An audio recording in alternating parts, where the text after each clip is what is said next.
L'incroyable dernière journée de l'OM a mis le feu au mercato.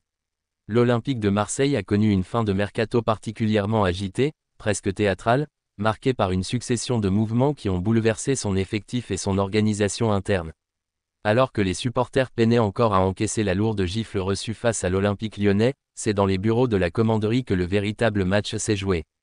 Pablo Longoria et Mehdi Benatia, aux commandes de ce marché des transferts, ont orchestré une dernière journée digne d'un film à suspense, où chaque minute comptait. Le clou du spectacle a été posé par l'arrivée inattendue de Benjamin Pavard, champion du monde 2018, qui a débarqué en prêt en provenance de l'Inter Milan.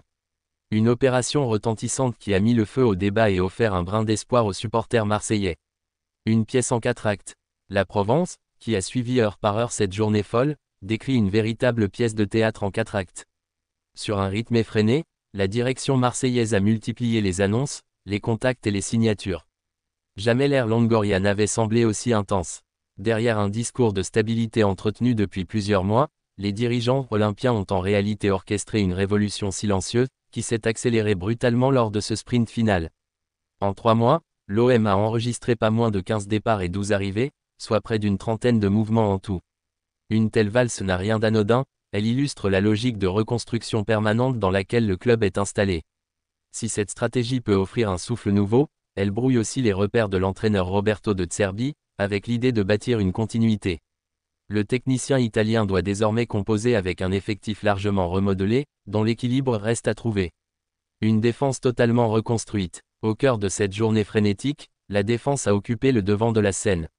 L'OM, conscient de ses faiblesses défensives récurrentes, a concentré ses efforts sur ce secteur clé. 3 recrues majeures sont arrivées en l'espace de quelques heures, Naïef Aguerd, Emerson Palmieri et Benjamin Pavard. Naïef Aguerd, recruté à West Ham pour plus de 20 millions d'euros, incarne l'expérience et la solidité que Marseille cherchait depuis longtemps. L'international marocain avait brillé à Rennes par sa régularité et son sens du placement, et l'OM espère qu'il retrouvera ce niveau après une aventure anglaise plus contrastée. Emerson Palmieri, latéral gauche en provenance de Chelsea, vient quant à lui sécuriser un couloir qui a souvent posé problème ces dernières saisons. Son profil complet, capable d'apporter à la fois défensivement et offensivement, représente une option précieuse dans un secteur où les blessures et les contre-performances s'étaient accumulées. Enfin, l'arrivée de Benjamin Pavard a été la véritable bombe de ce mercato. Prêté par l'Inter Milan avec une option d'achat, le champion du monde 2018 apporte un pédigré et une expérience internationale que peu de joueurs de l'effectif peuvent revendiquer. Son profil hybride, capable d'évoluer à la fois dans l'axe et sur le côté droit, ouvre de nouvelles perspectives tactiques pour De Zerbi. L'OM, en quête d'un patron défensif, espère qu'il incarnera ce rôle. Cette refonte défensive témoigne de la volonté de renforcer la base arrière de l'équipe, longtemps considérée comme le talon d'Achille du club. Des renforts offensifs, mais aussi des échecs. Si la défense a été au centre des priorités, l'attaque et le milieu de terrain n'ont pas été laissés de côté. L'OM a notamment enregistré le renfort de Matt O'Reilly, prêté par Brighton. Ancien du Celtic Glasgow, ce milieu offensif avait brillé en Écosse par sa créativité et sa qualité de passe, avant de connaître des difficultés en Première Ligue.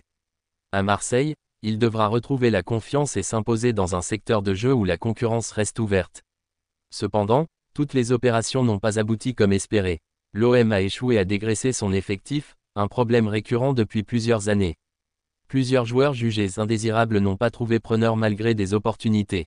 Neil Maupay, relégué dans la hiérarchie offensive après l'arrivée d'Aubameyang et d'Igor Paixão, n'a pas rejoint Sassuolo, pourtant intéressé. Paul Lirola, Ruben Blanco et Amin Harit sont également restés à Marseille, malgré des pistes en Turquie, au Qatar ou en Belgique.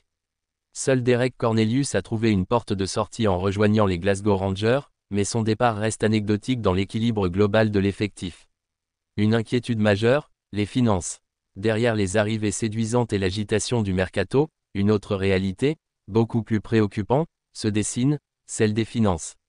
La Provence met en lumière les fragilités d'une stratégie à contre-courant du discours officiel de prudence tenu par la direction.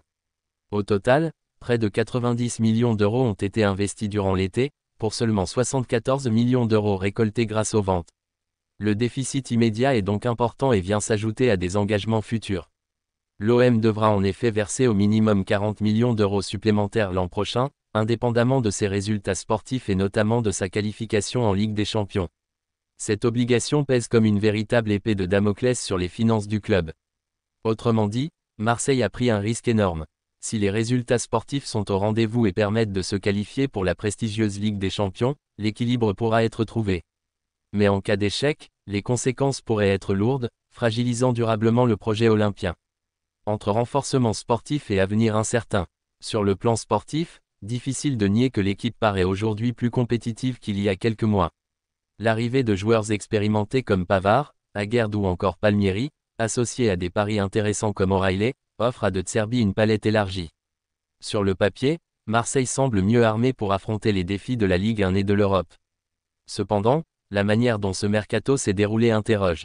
À force de courir après les opportunités et de céder à la panique, la direction a privilégié la quantité au détriment de la cohérence. Cette stratégie peut offrir des coups d'éclat, mais elle laisse aussi planer une impression d'instabilité chronique. Pour les joueurs comme pour l'entraîneur, trouver une identité collective dans un effectif chamboulé est un défi immense. En résumé, la dernière journée du mercato marseillais a été à l'image du club, passionnée, excessive, imprévisible. L'arrivée surprise de Benjamin Pavard a mis en lumière la capacité de l'OM à frapper fort, mais les inquiétudes financières et l'incapacité à alléger l'effectif rappellent aussi les limites de cette politique. Pablo Longoria et Mehdi Benatia ont réussi un tour de force médiatique, mais c'est désormais sur le terrain que tout devra se confirmer. Entre renforcement indéniable et incertitude économique, l'avenir de l'OM dépendra des résultats immédiats. Une saison charnière commence, et elle dira si ce pari risqué aura été une prouesse ou une erreur.